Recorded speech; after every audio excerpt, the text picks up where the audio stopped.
The percent of children in poverty in New Orleans is 43.8%. Without any other information, most people can realize how high that is.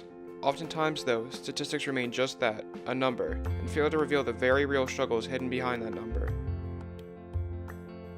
So again, 43.8% of kids fall below the poverty line in New Orleans.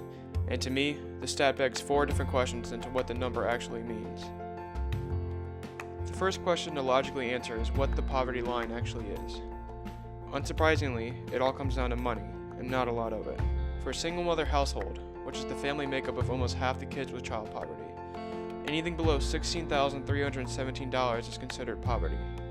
To put this into context, an empty one-bedroom apartment costs around $7,874, half of that income. The minimal cost of food adds another $4,342, another fourth of that money. Combining that with another $1,000 for only 50 gallons of gas a year, the family is left with under $3,000 to pay for any other expenses for a whole year, including furniture and really anything that makes a home a home. And as the family gets larger, the money barely increases, which means no matter the size, families struggle with poverty in the same way. Now that we know what it is, how does poverty affect the kids who actually live in it? It turns out the answer takes form both in everyday life and lifelong struggles. A teen may be exposed to harsh inconveniences such as having to answer calls about bills, being without food for meals, and facing the loss of basic needs such as power at any second. He also has to deal with chronic neglect, an issue that arises from parents working almost all hours, leaving the kid to fend for themselves.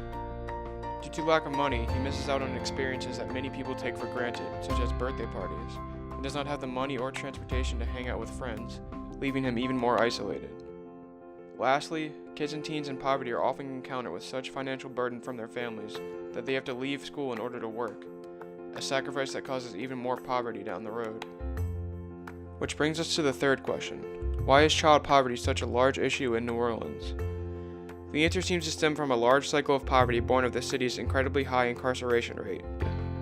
Because of this, more people struggle to find a job due to their record, and even if they can, the little money that they make cannot make up for the higher than average rent costs in New Orleans, which in turn creates an unstable environment that increases their chance of ending up in prison again, which begins the cycle again. This is also the reason why the poverty and incarceration rate in New Orleans have remained high for so long, and why many kids see little escape from it. Speaking of this, the last logical question about child poverty is, well, if there is anything that can be done about this statistic. Although there are some programs set up to help those who fall below the poverty line, it is obviously not enough. And additional programs that would provide assistance in key areas such as food and housing could do a lot to help make a dent in the numbers. There is also another key thing that each person can do that may help fight child poverty on the individual level. There are 34,164 kids in New Orleans that fall below the poverty line, which means that it is very likely many teens know at least one person who struggles with poverty. By recognizing the signs of child poverty and helping those inflicted with the emotional issues and being encouraging and supportive, everyone can help defend against the worst symptoms of child poverty, which will allow kids to accomplish smaller goals that will eventually help them immensely. So although we may never see an end to all of child poverty, all of those in New Orleans, especially teens, can individually impact the statistic, and in turn, provide a small solution to child poverty, one person at a time.